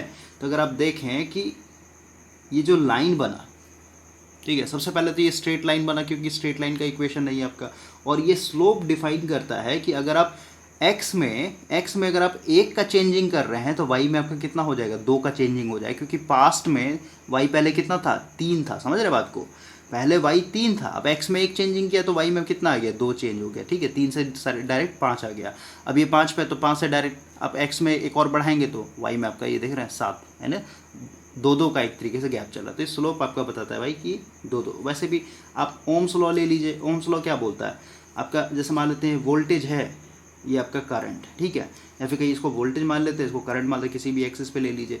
आपको पता है भाई कि जिस रिस्पेक्ट में, जैसे मान लेते वोल्टेज मेरा इतना बढ़ा, तो उसी रिस्पेक्ट में अगर आपका करंट बढ़ेगा तो ये पॉइंट मिलेगा कि नहीं मिलेगा, बोलिए, हाँ, समझ रहे बात को। उसी तरीके से वोल्टेज को और बढ़ाया मैंने तो करंट भी मेरा और बढ़ गया है। तो आप ये जो लाइन देख रहे हैं इस तरीके से, ये जो स्ट्रेट लाइन बना, यही तो है, और ये क्या बताता है, आपके रेजिस्टेंस को बताता है। ओके, तो इसमें आपको दिक्कत नहीं होना चाहिए। तो अभी हम लोग के पास जो इक्वेशन आए, ये वाला इक्वेशन, इसको हम लोग कंटिन्यू करेंगे। थोड़ा सा अगेन न्यू पेज पे आते हैं। यहाँ पे आपका स्पीड इक्वल टू ये हो गया आपका V T divided by K phi minus I A R A divided by आपका के फाई। अभी हम लोग मोटर पढ़ रहे हैं भाई, तो मोटर में आपको पता है कि 2 केस बनता है। केस 1 में हम लोग मान के चल रहे हैं कि अभी हम लोग यहाँ पे आर्मेचर रिएक्शन को एक तरीके से एब्सेंट रख रहे हैं, ठीक है। आर्मेचर रिएक्शन मेरा एब्सेंट है, एब्सेंट होने का मतलब क्या, और अभी हम लोग ये केस लेके चल रहे हैं कि मान लीजिए मेरे पास एक मोटर है और ये मोटर एक तरीके से अभी नो लोड पे था, ठीक है। यहाँ पे केस 1 में भी पहला केस क्या है, केस 1 में आर्मेचर रिएक्शन एब्सेंट है, और इसमें भी ए ऑप्शन लेके चल रहा है कि मोटर मेरा क्या है अभी नो लोड पे है, ठीक है। नो लोड कहने का मतलब क्या हुआ कि आई मेरा क्या हो जाएगा, एक तरीके से 0 हो जाएगा, ठीक है। आई 0 हो गया मतलब क्या, ये पूरा ओवरऑल टर्म क्या हो जाएगा, खत्म हो जाएगा, यानी ओमेगा यानी स्पीड इक्वल टू क्या हो जाएगा, V T divided by K5। और आर्मेचर रिएक्शन मैंने यहाँ पे एब्सेंट कर दिया है, इसका मतलब क्या हुआ कि ये जो फ्लक्स है मेरा यानी K5 जो है मेरा ये कांस्टेंट रहेगा हमेशा। ओके, इसका मतलब क्या हुआ कि नो लोड पे आइए मेरा एक तरीके से अप्रॉक्सीमेटली जीरो है, इसका मतलब ये पूरा टर्म खत्म हो गया, तो स्पीड का कुछ वैल्यू होगा voltage divided by K5। Okay, तो अभी हम लोग जो ग्राफ ड्रॉ कर रहे हैं किसके बीच में देख रहे हैं, स्पीड वर्सेस आइए के बीच में, समझ रहे हैं। तो ये मान लेते मेरा स्पीड हो गया और ये मेरा आइए हो गया। तो जब मेरा आइए जीरो है, आइए मेरा जीरो है, लेकिन स्पीड का कुछ मैग्नीट्यूड है कि नहीं है, V T divided by K5। तो मान लेते हैं यहाँ पे ये जो है मेरा ये है आपका कितना, we T divided by K5, मतलब ये मेरा कुछ मैग्नीट्यूड का स्पीड होगा। ओके, अब हम लोग क्या कर रहे हैं, इस मोटर के शाफ्ट के ऊपर कुछ लोड लगाएंगे, ठीक है, यानी अब हम लोग उसको लोडेड कंडीशन पे लेके जा रहे हैं, तो धीरे धीरे लोड लगा रहे हैं, क्योंकि हम लोग अभी कैरेक्टरिस्टिक ड्रॉ करेंगे ना, तो आइए का वैल्यू धीरे धीरे बढ़ाएंगे। ओके, तो धीरे धीरे आइए बढ़ने का मतलब क्या है, धीरे धीरे हम लोग लोड बढ़ाएंगे। तो आपको अभी जस्ट मैंने बताया भाई कि जब हम लोग लोड लगाते हैं तो इसका जो स्पीड होता है कम होता है। सबसे पहले समझिए, अगर मैं यहाँ पे डायरेक्ट स्पीड वर्सेस टॉर्क का दिखाऊं, क्योंकि आपको पता है कि यहाँ पे अगर लोड लगाएंगे, लोड लगाने का मतलब क्या है कि मोटर को टॉर्क जनरेट करना है, ठीक है, तो ये टॉर्क बना रहा है, इसका मतलब क्या, ऑटोमेटिक क्या होगा, स्पीड इसका घमेगा, यानी यहाँ पे ड्रूपिंग कैरेक्टरिस्टिक वाला नेचर बनेगा, ठीक है। जैसे नो लोड पे आपका मान लेते हैं स्पीड इस पे कांस्टेंट था, ठीक है, इतना बना हुआ था, इस मैग्नीट्यूड का आपका स्पीड था, लेकिन जैसे आप यहाँ पे लोड लगाइएगा तो ये क्या होगा, एक तरीके आइडियल केस में, अगर आइडियल केस लेके चलें, मतलब यहाँ पे स्पीड रेगुलेशन एक तरीके से हम लोग जीरो लेकर चल रहे हैं, तो कितना भी लोड लगाते तो आपका जो स्पीड होता है कांस्टेंट होता है आइडियल केस में, ठीक है। लेकिन अभी हम लोग यहाँ पे प्रैक्टिकल केस लेकर के चल रहे हैं भाई, तो जैसे आप लोड लगाइएगा तो स्पीड क्या होगा, धीरे धीरे घटेगा, ऐसे ऐसे घटेगा, समझ रहे बात को, मतलब स्पीड वर्सेस टॉर्क में ड्रूपिंग कैरेक्टरिस्टिक बनता है हमेशा, ठीक है। ये आपको हमेशा माइंड में रखना। ऑलरेडी प्रैक्टिकल एग्जाम्पल भी दे करके मैंने समझाया कि ऐसा क्यों होता है, ठीक है, क्योंकि आप जब यहाँ पे लोड लगा रहे हैं तो आपका एक तरीके से स्पीड घटा मतलब ईबी घटा, इसका मतलब क्या, आपका डायरेक्ट आइए बढ़ा। आइए क्यों बढ़ा, क्योंकि अभी जस्ट बताया मैंने, आइए इक्वल टू होता है V T minus E B divided by R A. ये घटा, इसका मतलब ओवरऑल वोल्टेज बढ़ गया, इसका मतलब करंट बढ़ जाएगा, करंट बढ़ गया इसका मतलब क्या, आपका जो इंड्यूस टॉर्क है ये ऑटोमेटिक बढ़ जाएगा, ठीक है, और टॉर्क बढ़ गया इसका मतलब क्या, ऑटोमेटिक स्पीड आपका थोड़ा सा डाउन होगा, ठीक है। और कब तक डाउन होगा स्पीड, जब तक कि आपका लोड टॉर्क और जो इंड्यूस टॉर्क है ये बराबर ना हो जाए। जहाँ पे ये बराबर हो जाएगा वहाँ पे आपका स्पीड कांस्टेंट हो जाएगा। ओके, तो वही है यहाँ पे, इसको आपको हमेशा माइंड में रखना है। तो अभी देखिए, नो लोड पे जब मेरा आइए जीरो था तो मैंने माना कि ये मेरा स्पीड था, ठीक है। ओके, अब हम लोग आइए बढ़ा रहे हैं एक तरीके से। आइए बढ़ाने का मतलब सीधे सीधे भाई टॉर्क का कॉन्सेप्ट चल रहा है, ठीक है। तो ये अगर आइडियल केस होता है तो ये पूरा ऐसे जाता है, एकदम स्ट्रेट लाइन, मतलब लीनियर रहता है, ठीक है। टॉर्क मतलब आइए कितना भी वैल्यू रखिए आपका स्पीड कांस्टेंट रख लीजिए। हम लोग प्रैक्टिकल केस लेके चल रहे हैं। प्रैक्टिकल केस में आपको पता है कि आपका आइए बढ़ेगा तो ऑटोमेटिक आइए बढ़ना मतलब टॉर्क बढ़ रहा है, मतलब क्या, ये स्पीड एक तरीके से इस तरीके से डाउन जाएगा, ठीक है। और ये जो स्लोप बनेगा ये हमेशा स्ट्रेट लाइन बनेगा। क्यों, क्योंकि ये जो इक्वेशन बन रहा है ये y equal to M X plus C बन रहा है, ठीक है। ये आपका हो गया यहाँ पे y, ओके, वी टी मतलब क्या है, बैटरी का वोल्टेज, ये कांस्टेंट होता है। और अभी आर्मेचर रिएक्शन मैंने एब्सेंट कर दिया, इसका मतलब क्या, K5 भी कांस्टेंट रहेगा, मतलब ये मेरा हो गया C, समझ रहे बात को। और इसको अगर मैं बीच में प्लस करके इसको ब्रैकेट में माइनस आई आर ए कर दूँ तो यहाँ पे क्या हो जाएगा, ये जो are A divided by K5 है ये हो जाएगा मेरा यहाँ पे स्लोप, या मतलब m, और ये जो हो गया आई ए ये हो गया मेरा x, क्योंकि आई ए को मैंने यहाँ पे x पे रखा है, ठीक है। तो ये जो स्लोप बना ये हो जाएगा आपका minus R A divided by K5। तो ये हो गया आपका स्पीड वर्सेस आई ए। कब, जब हम लोगों ने आर्मेचर रिएक्शन को एब्सेंट करके रखा। कैसे बनाया, तो सबसे पहले मोटर को नो लोड पे रखा, उसके बाद फिर हम लोगों ने नो लोड पे रखा, आइए मेरा जीरो, तो उस बेसिस पे मैंने बोला कि इतना मेरा स्पीड बना हुआ होगा नो लोड पे, ठीक है। और फिर हम लोगों ने लोड लगाया। अब लोड भी कैसे लगा रहे हैं, धीरे धीरे लोड को बढ़ा रहे हैं, तो उस बेसिस पे आपका धीरे धीरे ये एक तरीके से जो आपका आर्मेचर करंट है, एक तरीके से मतलब आर्मेचर करंट जैसे बढ़ेगा वैसे वैसे स्पीड देखना है आपका ये कम गया है। मतलब नो लोड पे इतना स्पीड था, अब रेटेड पे मान लेते हैं आपका रेटेड आर पे आइए था, ये आपका रेटेड है, ओके। तो इस पर आप देख रहे हैं स्पीड मेरा इतना फॉल आउट हो गया, मतलब इतना का कमी आ गया एक तरीके से। तो आई होप कि आपको ये चीज़ समझ में आएगा, स्पीड वर्सेस आइए। और वही अगर हम लोग अब अगर नेक्स्ट कैरेक्टरिस्टिक की बात करें तो हो गया। अब दूसरे पेज पे आते हैं हम लोग थोड़ा सा, तो न्यू पेज ले आता हूँ मैं। देखिए अभी हम लोग यहाँ पे सेकंड केस लेंगे। सेकंड केस मतलब प्रैक्टिकल केस, जहाँ पे हम लोग अपने आर्मेचर रिएक्शन को भी एक तरीके से मशीन में प्रेजेंट रखेंगे, ठीक है, बिकॉज प्रैक्टिकल में तो हमेशा प्रेजेंट ही रहेगा ये। और अभी हम लोग का कौन सा कैरेक्टरिस्टिक चल रहा है, तो स्पीड वर्सेस आई। ओके, तो अभी जब मेरा आर्मेचर रिएक्शन अवॉइडेड किया था हम लोगों ने, तो यहाँ पे मेरा एक तरीके से नो लोड स्पीड था we T divided by K phi, और ये आइडियल केस था, लेकिन हम लोग प्रैक्टिकल केस लेके चल रहे हैं, तो ये कुछ इस तरीके से फॉल आउट हो रहा था, ठीक है। अब हम लोग यहाँ पे आर्मेचर रिएक्शन को लेके चलेंगे। इसका मतलब क्या हुआ कि जो मेरा फ्लक्स है ये एक तरीके से कांस्टेंट नहीं होगा। जैसे आप लोड लगाएंगे आपका आर्मेचर करंट आएगा तो अपना खुद का ही एक तरीके से फ्लक्स बनाएगा, और ये खुद का फ्लक्स बनाएगा तो मेन फ्लक्स वो एक तरीके से क्या करता है, वीक करता है, और उसको फिर डिस्टॉर्ट करता है। मतलब उसको पहले तो कम कर देगा, और उसका जो वेव फॉर्म था, मतलब इस तरीके का बन रहा था ना, आई होप कि आपको याद होगा, ठीक है। इस तरीके का जो वेव फॉर्म बन रहा था इसको भी एक तरीके से डिस्टॉर्ट कर दे रहा था। ये कुछ इस तरीके से इधर से आपका पूरा डीमैग्नेटाइज हो जा रहा था, इधर से आपका मैग्नेटाइज हो जा रहा था। आई होप कि आपको ये सब याद होगा। ओके, तो अभी हम लोग का जो इक्वेशन है, speed equal to V T divided by K phi minus यहाँ पे हो जाएगा आपका I A R A divided by K phi. Okay, अब समझिए, अब पहले के वाले केस में क्या था कि जो डिनोमिनेटर था ये हमेशा कांस्टेंट रह रहा था, क्योंकि आर्मेचर रिएक्शन को हम लोग नहीं लेकर के चल रहे थे। ओके, और सबसे पहले वाले ही केस को यहाँ पे एनालाइज करते हैं, B T upon K phi minus I A R A, ठीक है, डिवाइडेड बाय के फाई। तो दोनों में ये कांस्टेंट था, ठीक है, और ये वाला तो हमेशा कांस्टेंट है, मतलब हम लोग को यहाँ पे फोकस करना है, ठीक है। तो जब हम लोग धीरे धीरे आइए बढ़ा रहे थे, धीरे धीरे इस तरीके से आइए बढ़ा रहे थे भाई, तो उस सिचुएशन में ओवरऑल देखिए स्पीड इक्वल टू, ऐसे भी समझ सकते हैं कि स्पीड यहाँ पे क्यों फॉल आउट हो रहा है, मतलब स्पीड क्यों धीरे धीरे कम रहा है। तो स्पीड इक्वल टू क्या है, ये वाला वैल्यू इतना में से इतना घट रहा है, देख रहे बात को, मतलब ये मान लेते हैं कुछ है 10 वैल्यू है, और इसका कुछ वैल्यू होगा मान लेते हैं आपका, आइए जैसे चेंज कीजिएगा, मतलब आइए जैसे बढ़ाइएगा वैसे वैसे ओवरऑल ये जो माइनस में है ना सब्ट्रैक्ट होगा, समझ रहे बात को। तो ये पहले मान लेते 2 घट गया, 2 घटा होगा जब आइए का कुछ वैल्यू होगा, फिर 10 में से आपका 3 घट गया होगा, फिर 10 में से आपका 4 घट गया होगा, समझ रहे मैं क्या कहना चाहता हूँ, ठीक है। माइनस में मतलब इतना में से ये घटेगा, उसके बाद जो भी बचेगा वो आपको स्पीड मिलेगा, ठीक है। तो आइए के वैल्यू को जैसे आप बढ़ाइएगा वैसे वैसे ओवरऑल ये जो टर्म है, ये वाला टर्म क्या होगा, बढ़ते जाएगा, और क्योंकि ये माइनस में है तो ओवरऑल जो होगा इसमें से घटेगा, तो स्पीड आपका वैसे ही घटते जाएगा। तो आप ऐसे भी आप समझ सकते हैं भाई, ठीक है।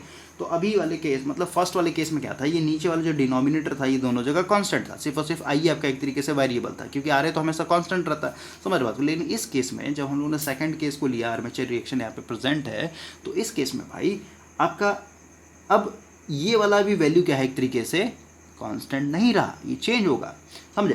तो सबसे पहले हम लोग अब बनाते हैं, सबसे पहले अगेन ये हो गया स्पीड, ये हो गया आपका आई ए।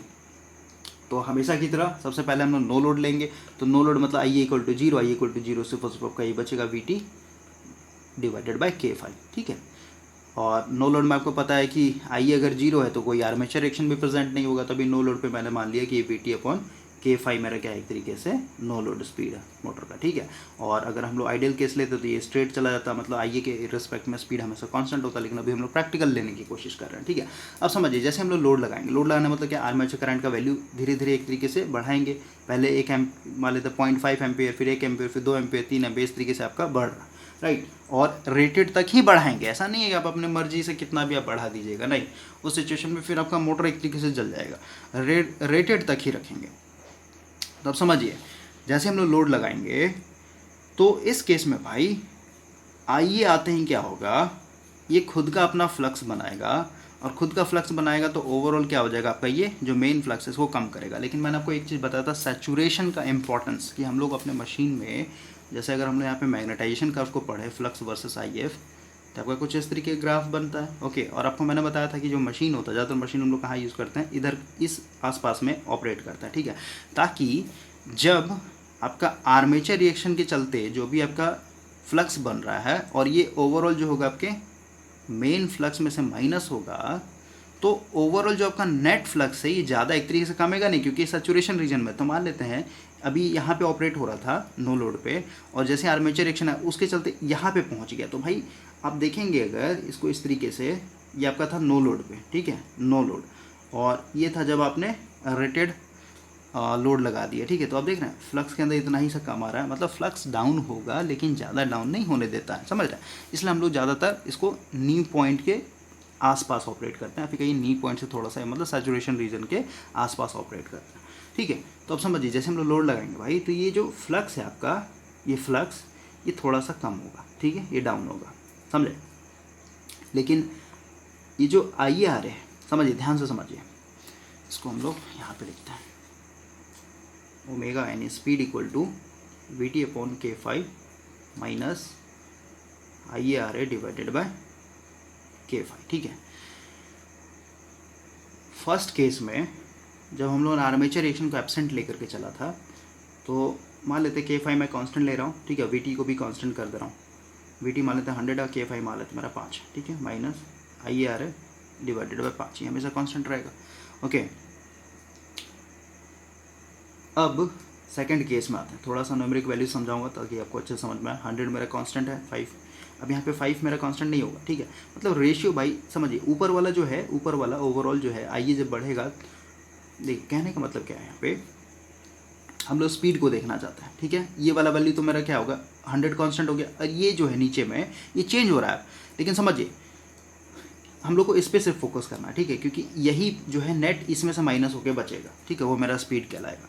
तो नीचे वाला जिस रिस्पेक्ट में आपका चेंज हो रहा है, समझिए नीचे वाला जिस रिस्पेक्ट में कम हो रहा है, उसी रिस्पेक्ट में आपका क्या होगा, ये आइए ऊपर वाला एक तरीके से कमेगा। फिर ऐसे समझिए केस 1 में जब हम लोगों ने आर्मेचर रिएक्शन को अवॉइड किया था भाई, तो ये जो आइए है, ऐसे समझिए ये जो आइए है, यहाँ पे तो पहले 1 एम्पियर, फिर 2 एम्पियर, फिर 3 एम्पियर ऐसे चल रहा होगा, और सेकंड केस में भी ये जो आईए है, इसको हम लोग फर्स्ट केस की तरह ही वेरी कर रहे हैं, 1 एम्पियर, 2 एम्पियर, 3 एम्पियर, समझ रहे हैं, मतलब आईए जैसे फर्स्ट केस में वेरी हो रहा था उसी तरीके से सेकंड केस में भी वेरी हो रहा है। लेकिन सेकंड केस में एक अलग चीज़ क्या आ जा रहा है कि हम लोग डिनोमिनेटर को भी एक तरीके से चेंज कर रहे हैं, समझ रहे बात को, ठीक है, यानी डिनोमिनेटर एक तरीके से वेरी करेगा। तो ओवरऑल अगर आप देखें कि भाई फर्स्ट केस में ऊपर वाला हमेशा कांस्टेंट रह रहा था, और सेकंड केस में भी आपका कांस्टेंट रहेगा, क्योंकि 1 ampere, 2 ampere, 3 ampere first case में ऑपरेट चेंज कर रहा था ना, उसी हिसाब से सेकंड केस में जब आर्मेचर रिएक्शन को लेकर चल रहा है तो ये 1 एम्पियर, 2 एम्पियर, 3, मतलब भाई फर्स्ट केस में जिस तरीके से आपका आर्मेचर करंट चेंज हो रहा था, उसी सेम वे में हम लोग सेकंड केस में भी एक तरीके से आर्मेचर करंट को चेंज कर रहे हैं, ठीक है, यानी ऊपर ये आई आर ए दोनों केस में एक तरीके से सेम तरीके से चेंज हो रहा है। लेकिन यहाँ पे क्या है कि अब यहाँ पे जो नीचे में के फाई है, मतलब जो मेरा फ्लक्स है एक तरीके से, ये एक तरीके से कम रहा है, समझ रहे बात को। तो ओवरऑल अगर आप देखें, ये मेरा डिनोमिनेटर एक तरीके से कम हो रहा है, पहले तो कांस्टेंट था, कांस्टेंट जो भी है 5 है, जो भी है उस बेसिस पे कांस्टेंट था, लेकिन यहाँ पे अगर कम हो गया, तो अगर आप इसका अब रेशियो देखें ना, ऊपर वाला तो पहले तरीके से चेंज हो रहा था, जैसे मान लेते पहले 10 है, 1 एम्पियर पे 10 था आई आर है, ठीक है, डिवाइडेड बाई आपका जो भी है 5 था पहले, तो इसको मान लेते 4 पे आ गया, ठीक है, यानी डिनोमिनेटर एक तरीके से कम हो रहा है। तो ओवरऑल अगर आप देखें, ओवरऑल ये मेरा क्या हो जाएगा एक तरीके से वैल्यू, मतलब भाई नीचे में कम हो रहा है, ऊपर में आपका उसी रिस्पेक्ट में चेंज हो रहा है, तो क्या ओवरऑल वैल्यू बढ़ेगा, ओवरऑल वैल्यू बढ़ेगा, इसका मतलब क्या ओवर में, मतलब इसमें से क्या हो जाएगा एक तरीके से घट के जो बचेगा वो मेरा स्पीड पहले से कम आएगा, समझ रहे बात को। और क्योंकि यहाँ पे आर्मेचर रिएक्शन को भी एक तरीके से ले रखा है, तो आर्मेचर रिएक्शन कभी भी लीनियर नहीं होने देता, ये हमेशा ऐसे बनेगा ग्राफ, यानी यहाँ पे अगर आप देखें तो आर्मेचर रिएक्शन जब हम लोगों ने अवॉइड किया था, कुछ इस तरीके से स्ट्रेट लाइन बन रहा था, क्योंकि आपका y इक्वल टू mx+c वाला कॉन्सेप्ट बन रहा था। लेकिन अभी आर्मेचर रिएक्शन को लेने के चलते स्पीड तो घटेगा ही, इसमें नो डाउट, लेकिन आपका कुछ कर्व जो होगा ये इस तरीके से जाएगा, ठीक है, इस तरीके से, ओके, ऐसे टेढ़ा होकर के, ठीक है। और ये मान लेते हैं आपका इस पर्टिकुलर पॉइंट पे आपका आई जो है रेटेड है।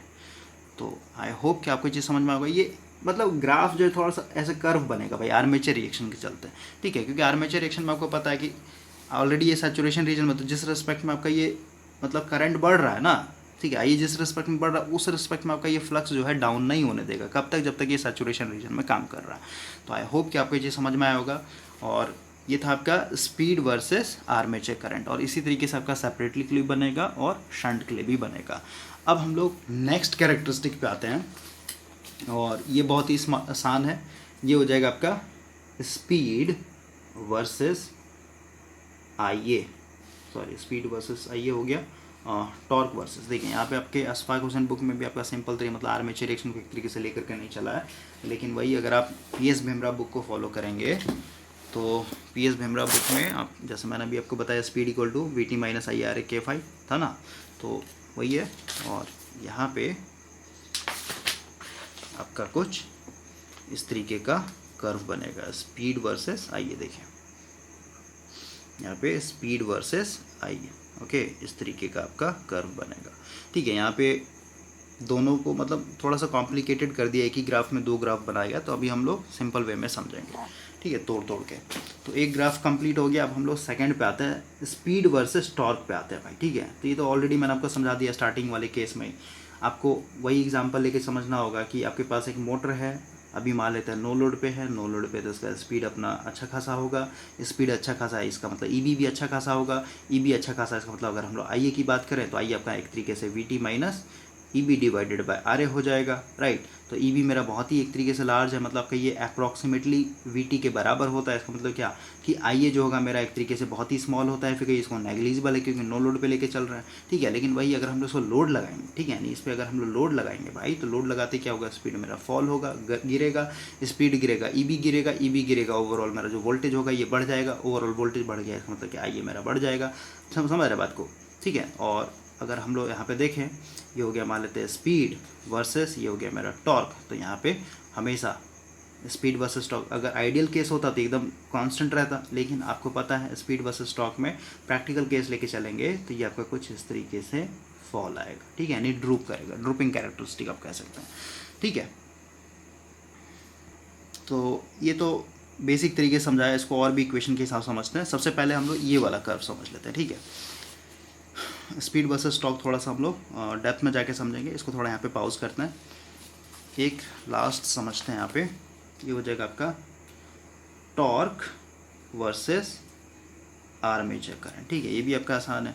अगर आप देखें इक्वेशन से, तो जो आपका टॉर्क है ये आपका K5 IA है, राइट। तो आप देख रहे हैं कि टॉर्क मेरा डायरेक्टली प्रोपोर्शनल आईए के ऊपर है, आईए जैसे जैसे बढ़ेगा वैसे वैसे मेरा टॉर्क बढ़ेगा, समझ रहे हैं। तो ये हो गया आपका, मान लेते हैं टॉर्क, और ये हो गया मेरा आईए। तो अगर हम यहाँ पे केस माने केस 1 में, तो केस 1 में मान लेते हैं आर्मेचर रिएक्शन को एक तरीके से अवॉइड कर रहे हैं, मतलब एब्सेंट है हमारा यहाँ पे, तो ये आपका हमेशा क्या होगा, लीनियर जाएगा इस तरीके से। ठीक है, स्ट्रेट लाइन।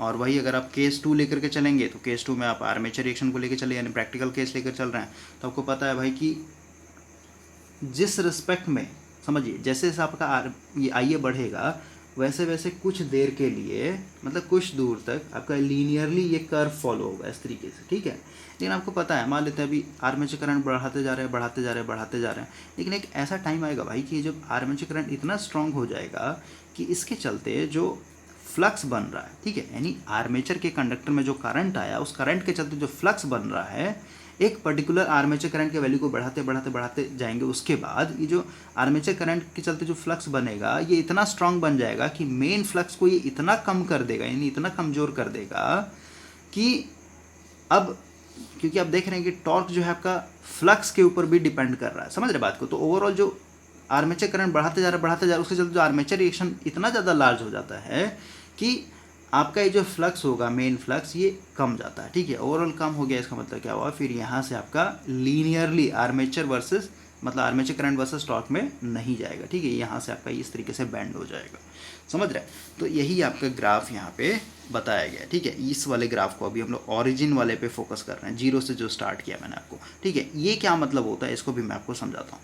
ठीक है, तो ये था आपका, ये डॉटेड लाइन पूरा स्ट्रेट देख रहे हैं, ये आपका था एक तरीके से जब आपने आर्मेचर रिएक्शन को एब्सेंट कर रखा है। ठीक है, एकदम लीनियरली जाएगा, ओके। लेकिन ये जो इस तरीके से स्लाइटली बेंड हुआ, ये बता रहा है कि जिस रिस्पेक्ट में अब आप आर्मेचर करंट को बढ़ाएंगे उस रिस्पेक्ट में कभी भी टॉर्क नहीं बढ़ेगा, क्योंकि आर्मेचर रिएक्शन के चलते आपका जो ओवरऑल फ्लक्स था वो एक तरीके से कमज़ोर होते जा रहा है, ओके। तो स्टार्टिंग केस में, यानी जब करंट का वैल्यू बहुत ही स्मॉल होगा, आइए जो बहुत ही स्मॉल होगा, इसके चलते आपका मेन फ्लक्स पे कोई असर नहीं पड़ेगा, क्योंकि मेन फ्लक्स ऑलरेडी कहाँ है, सैचुरेशन रीजन में ऑपरेट होता है। ठीक है, तो जो भी आपका आर्मेचर रिएक्शन के चलते जो फ्लक्स बन रहा है ये घटेगा भी तो थोड़ा बहुत घटता है, मतलब सैचुरेशन रीजन में ही ये वो रहेगा। ठीक है, ये असर कब दिखेगा इस तरीके से, जब आपका ये जो आपका नी पॉइंट होता है, नी पॉइंट से नीचे उतर गया ना आपका ये मैग्नेटाइजेशन कर्व, तो सिचुएशन में आपका ओवरऑल फ्लक्स कम हो जाएगा, ओवरऑल फ्लक्स कम हो गया तो टॉर्क भी आपका एक तरीके से कमने लगता है। ठीक है, तो ये तो हम लोगों ने जीरो से समझ लिया इस तरीके से। अब समझिए, अब हम लोग इस वाले को समझते हैं, ये क्या है, ये यहाँ पे लिखा है टॉर्क एन मतलब ये है नेट टॉर्क, ठीक ना, नेट टॉर्क, ठीक है भाई। और नेट टॉर्क का क्या मतलब होता है, सबसे पहले समझिए। देखिए इसके लिए हम लोग थोड़ा सा न्यू पेज पे आते हैं। यहाँ पे लिखा गया भाई नेट टॉर्क की बात करें तो ये जो ग्रॉस टॉर्क होगा, टोटल टॉर्क जो होता है, इसमें से माइनस करना हो क्या, जो भी आपका टॉर्क फ्रिक्शन के चलते हैं, यानी फ्रिक्शन को एक तरीके से कंपनसेट करने के लिए, प्लस जो विंडेज को एक तरीके से विंडेज लॉस के चलते जो आपका मतलब ताकत चला जा रहा है उसमें, उसको कंपनसेट मतलब टोटल टॉर्क में से फ्रिक्शन टॉर्क और विंडेज टॉर्क को माइनस कर दिए तो वही क्या हो जाएगा, मेरा नेट टॉर्क हो जाएगा। अब ग्राफ पे समझते हैं। देखिए ये था मेरा एक तरीके से टॉर्क और ये था मेरा एक तरीके से आर्मेचर करंट, ठीक है। अब भाई ये आपका है मोटर, ठीक है। तो सबसे पहले देखिए ये जो शाफ्ट है, इस शाफ्ट में यहाँ पे बेरिंग लगा हो, दोनों तरफ बेरिंग होगा, इधर बेरिंग होगा, यहाँ पे बेरिंग, क्योंकि बेरिंग पे एक तरीके से सपोर्टेड होता है, ठीक है। तो और इसके ऊपर फिर कम्यूटेटर है, कम्यूटेटर के पास भी ब्रश कांटेक्ट है, समझ रहे हैं, बस ब्रश कांटेक्ट को भी आप यहाँ पे तो वो भी फ्रिक्शन लॉस के अंदर आ जाएगा। तो इसको भाई घूमना है ना, इसको अगर नो लोड पे भी घुमाइएगा ना, तो मैंने आपको बताया कि कुछ ना कुछ टॉर्क चाहिए, समझ रहे बात को, नो लोड पे इसको घूमने के लिए टॉर्क चाहिए।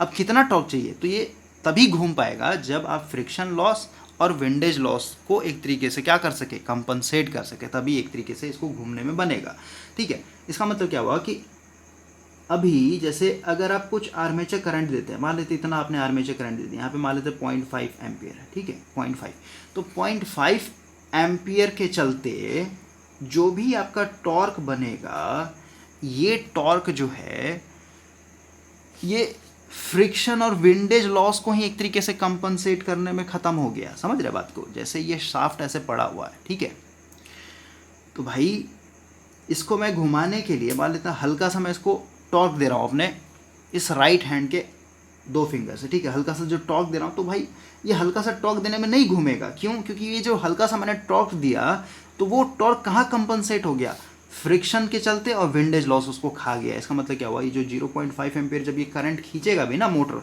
तो उस समय आपका शाफ्ट घूमना स्टार्ट नहीं करेगा, क्यों, क्योंकि ये जो आपने यहाँ पे करंट दिया ना, ये पूरा पूरा कहाँ ख़त्म हो गया, विंडेज और फ्रिक्शन लॉस, यानी कुछ करंट देने के बाद से आपका ये एक तरीके से टॉर्क जनरेट का मतलब 0.5 एम्पियर के बाद है, मतलब यहाँ पे जैसे मान लो 0.6 दीजिएगा, फिर कहीं 0.7 दीजिएगा, उसके बाद ही देख रहे हैं छोटा सा मेरा टॉर्क यहाँ पे बना, समझ रहे, ये छोटा सा टॉर्क यहाँ पे बना, ठीक है। यानी 0.5 एम्पियर का जो आपने एक्स्ट्रा करंट दिया है, ये एक तरीके से कहाँ ख़त्म हो गया, फ्रिक्शन और विंडेज लॉस में, ठीक है। तो यही है कि इसको मतलब ऑरिजिन से नहीं दिखाया, ये जो आपका है ना, इतना जो करंट दिया आपने एक्स्ट्रा, ये एक तरीके से खपत हो चुका है फ्रिक्शन और विंडेज लॉस, उसके बाद मतलब इतना करंट खाने के बाद ही जो है यहाँ से फिर आपका मतलब हल्का सा आगे करंट बढ़ाइएगा, तब जाके आपको ये टॉर्क मिलना स्टार्ट होता है। तो ये था इसका एक्चुअल मीनिंग, और यहाँ से आपको इक्वेशन समझ में आ गया होगा कि नेट टॉर्क का मतलब क्या है। इसलिए यहाँ पे ये जो यहाँ से स्टार्ट किया, ये मेरा नेट टॉर्क का मतलब ये जो गैपिंग आ रहा है ना फ्रिक्शन और विंडेज लॉस का, यहाँ पे बताया गया है। तो ये भी आपको क्लियर हो गया होगा। तो अभी हम लोग ने 2 कैरेक्टरिस्टिक समझ लिया। सबसे पहले स्पीड, यानी स्पीड वर्सेस IA, ठीक है, और दूसरा था आपका टॉर्क वर्सेस IA, ठीक है। अब हम लोग यहाँ पे एक और बचा है मेन, टॉर्क वर्सेस स्पीड को, ठीक है। तो टॉर्क वर्सेस स्पीड अभी प्रैक्टिकल वे में समझाया था कि ऐसे मतलब ड्रूपिंग बनता है, ठीक है। तो इसको समझते हैं थोड़ा इक्वेशन के वे में। देखिए अभी टॉर्क वर्सेस हमारा है स्पीड, ठीक है। कुछ इक्वेशन लिखते हैं सबसे पहले, जिसके जिसके बीच में देखना, मतलब टॉर्क देखना स्पीड देखना, ठीक है। अब हम लोग कैसे लिखेंगे, तो टॉर्क इक्वल टू क्या है आपका K5IA, ठीक है, पहला। सेकंड यहाँ पे जैसे VT माइनस IA आ रहे, क्योंकि स्पीड देखना ना, इक्वल टू EB, राइट, और VT minus IA into RA, EB की जगह मैं क्या लिख दूँ, K5 ओमेगा, क्योंकि यहाँ पे स्पीड भी तो देखना है, ओके। और अभी जो IA है ना यहाँ पे, ठीक है, IA को मैं टॉर्क के रूप में लिख सकता हूँ, यानी इस इक्वेशन पे अगर हम लोग देखें तो यहाँ से IA इक्वल टू क्या हो जाएगा भाई, टॉर्क डिवाइडेड बाय K5 हो जाएगा, ठीक है। और ये जो IA है, इस IA का वैल्यू हम लोग यहाँ पे पुट कर देंगे, ठीक है। तो क्या हो जाएगा, VT माइनस ये हो जाएगा, IA की जगह मैं क्या पुट कर दूँ, T divided by K5 into RA बराबर हो जाएगा के फाई ओमेगा। तो अब देखिए तो इस इक्वेशन में आ गया ना, टॉर्क भी आ गया और स्पीड भी आ गया, राइट। तो अभी हम लोग यहाँ से स्पीड इक्वल टू निकाल लेते हैं पहले। तो स्पीड इक्वल टू क्या हो जाएगा, इसको इधर बाकी नीचे आ जाए, we T divided by K phi minus T. यहाँ पे ऑलरेडी के फाई है, इसका इधर आएगा के फाई, तो क्या हो जाएगा आपका T into R A divided by K phi square हो जाएगा। ओके, तो ये मेरा फाइनल इक्वेशन आ गया, जिसमें आप देख रहे हैं कि ये मेरा स्पीड है और ये मेरा टॉर्क है। ओके, इसको हम लोग थोड़ा सा न्यू पेज पे लिखते हैं। Speed equal to V T upon K phi minus torque divided by K phi का square into R A, right. तो अभी हम लोग वही कंडीशन लेके चलेंगे कि मेरे पास एक मोटर है और अभी हम लोग नो लोड पे लेके चल रहे हैं। नो लोड पे कहने का मतलब टॉर्क मेरा जीरो, टॉर्क मेरा जीरो, इसका मतलब ये ओवरऑल जो मेरा ये खत्म हो जाएगा। और अगेन यहाँ पे केस 1 बनेगा। केस 1 में भी हम लोग आर्मेचर रिएक्शन को एब्सेंट कर रहे हैं, ठीक है। और आर्मेचर रिएक्शन एब्सेंट कहने का मतलब क्या है, ये जो मेरा डिनोमिनेटर होगा ये कॉन्स्टेंट होगा दोनों जगह, ठीक है। तो ये फर्स्ट केस में नो लोड पे था, नो लोड पे मतलब टॉर्क जीरो मतलब खत्म, यानी स्पीड मेरा क्या होगा, सिर्फ और सिर्फ we T upon K phi होगा, ठीक है। ये भी कॉन्स्टेंट, ये भी कॉन्स्टेंट, राइट। तो यहाँ पे ये हो गया मेरा स्पीड और ये मान लेते हैं मेरा हो गया टॉर्क। ओके, तो नो लोड पे आपका ये स्पीड आ रहा है, तो ये मान लेते हैं इतना मैग्नीट्यूड पे ये स्पीड है मेरा we T upon K phi. Okay, अब हम लोग इस मोटर पे लोड लगाएंगे। लोड लगाने का मतलब क्या है भाई कि धीरे धीरे मेरा टॉर्क एक तरीके से बढ़ेगा, राइट। तो अभी हम लोग देखिए तो धीरे धीरे टॉर्क को क्या कर रहे हैं, बढ़ा रहे हैं, धीरे धीरे टॉर्क बढ़ा। अभी यहाँ पे इस इक्वेशन में देखिए, समझिए ध्यान से, नीचे वाला कांस्टेंट है, ठीक है, क्योंकि आर्मेचर रिएक्शन लेके चल नहीं रहा है, ये भी मेरा कांस्टेंट है। ओके, टॉर्क मेरा बढ़ रहा है, तो ये जैसे जैसे बढ़ेगा वैसे वैसे कहिएगा ना कि ओवरऑल ये जो वैल्यू होगा भाई, ये जो वैल्यू होगा ये कमेगा, मतलब माइनस में है ना, यहाँ से देखना माइनस में, ठीक है। ऊपर वाला वैल्यू धीरे धीरे बढ़ेगा। टॉर्क मान लेते पहले आपका 5 न्यूटन का रिक्वायरमेंट था, 5 न्यूटन मीटर, फिर आपका 10 न्यूटन मीटर, फिर आपका 20 न्यूटन मीटर। समझिए इसको, अगर न्यूमेरिक वैल्यू से समझाऊँ, omega equal to V T upon K phi, तो कांस्टेंट आपको साफ साफ समझ रहा है, वोल्टेज का कुछ वैल्यू होगा 100 वोल्ट मान लेते हैं, के फाई का कुछ वैल्यू होगा मान लेते हैं 5, ठीक है, 5 माइनस ये जो है यहाँ पे के फाई स्क्वायर का कुछ कांस्टेंट वैल्यू में 25 मान लेता हूँ, ठीक है, क्योंकि 5 यहाँ पे मान लिया तो 5 का स्क्वायर 25 हो जाएगा, राइट। अब ये देखिए आर ए मेरा कांस्टेंट होगा, आर ए मान लेते हैं मेरे यहाँ पे कितना 0.5 ओम मान लेता हूँ, ठीक है, इनटू अब टॉर्क पहले 2 न्यूटन मीटर, फिर 3 न्यूटन मीटर, फिर 4 न्यूटन, मतलब ये यहाँ पे बढ़ते आ रहा है, बढ़ते आ रहा है, बढ़ते आ रहा है, समझ, मतलब ओवरऑल ये जो वैल्यू होगा बढ़ते जाएगा। नीचे वाला कांस्टेंट का मतलब क्या है, ओवरऑल ये पूरा वैल्यू का होगा बढ़ेगा, ओवरऑल पूरा वैल्यू बढ़ेगा, इसमें मतलब क्या, इसमें से ये जो बढ़ रहा है किस में से घटेगा, इसी में से ना घटेगा भाई, समझ रहे बात को। यही मेरा मेन कांस्टेंट है ना, नो लोड पे जब था, नो लोड पे यही था ना, तो इसी में से घट के जो मिलेगा, इसका मतलब क्या है, नो लोड पे अगर ये मेरा स्पीड है तो जैसे मैं टॉर्क बढ़ाऊंगा वैसे वैसे मेरा क्या होगा, इस तरीके से ड्रूपिंग कैरेक्टरिस्टिक बनेगा, समझ रहे। ये मेरा आइडियल कंडीशन था कि अगर मान लेते हैं यहाँ पे नहीं होता कुछ भी वैसा लॉस वॉस, ठीक है, तो ये आता। लेकिन आपको पता है कि ये ओवरऑल बढ़ रहा है, तो इसमें इसका जो भी मैग्नीट्यूड होगा वो इसी में से ना घट करके यहाँ पे जो भी बचेगा, ठीक है। नो लोड पर आपको पता कि ये स्पीड वाला, ठीक है, क्योंकि तो जीरो था मेरा नो लोड पे, और फिर लोड लगा रहे मतलब टॉर्क चाहिए, तो क्या हो रहा है, इसका जो भी वैल्यू है, मतलब ये वाला वैल्यू है, इसमें से ना घटेगा, मतलब इसी में से ना गिरेगा धीरे धीरे, समझ रहे बात को। ओके, तो ये हो गया, और ये मेरा स्ट्रेट लाइन बनेगा अगेन, क्यों, क्योंकि स्ट्रेट लाइन फॉलो कर रहा है। ये मेरा हो गया एक तरीके से सी, ठीक है, ये हो गया मेरा वाई, ये हो गया मेरा सी, क्योंकि कांस्टेंट वैल्यू है। और ये देखिए omega equal to V T upon K phi, जो कि यहाँ पे मेरा सी का काम कर रहा है, प्लस ब्रैकेट में दे देता minus T R A divided by K phi square. देखिए ये भी कांस्टेंट वैल्यू है, ये भी, मतलब ये मेरा स्लोप हो जाएगा, ठीक है। ये जो स्लोप बना है क्या हो जाएगा, आर ए अपॉन के फाई स्क्वायर, ठीक है। और ये टी क्या है मेरा, ये टी मेरा यहाँ पे एक तरीके से एक्स है, तो इसमें आपको दिक्कत नहीं होना चाहिए, ऑलरेडी आपको 2 बार मैंने समझा दिया है। अब हम लोग यहाँ पे सेकंड केस लेके चलेंगे, जो कि होगा मेरा आर्मेचर रिएक्शन को भी लेकर के चलना। थोड़ा सा पेज चेंज करता हूँ। देखिए केस 2, यहाँ पे आर्मेचर रिएक्शन लेके चल रहे हैं, यानी प्रैक्टिकल कंडीशन लेके चलेंगे हम लोग, प्रैक्टिकल केस। तो अगेन यहाँ पे वही है कि मेरे पास एक मोटर है, मोटर मेरा नो लोड पे है पहले, ठीक है। नो लोड पे है कहने का मतलब जो हमारा इक्वेशन है omega equal to V T upon K phi minus torque, यहाँ पे हो जाएगा R A divided by K phi का स्क्वायर, ठीक है। तो अभी नो लोड पे कहना मतलब टॉर्क मेरा जीरो मतलब यहाँ से कहीं मेरा हो जाएगा ये V T upon K phi, ये मेरा स्पीड था, ठीक है। ये मेरा हो जाएगा आपका टॉर्क, ये हो गया मेरा स्पीड, राइट। अब समझिए, अब आर्मेचर रिएक्शन जब ले करके चल रहे हैं भाई, तो आपको पता है कि ये जो के फाई है, ये के फाई मेरा कांस्टेंट नहीं रहने वाला है, ठीक है।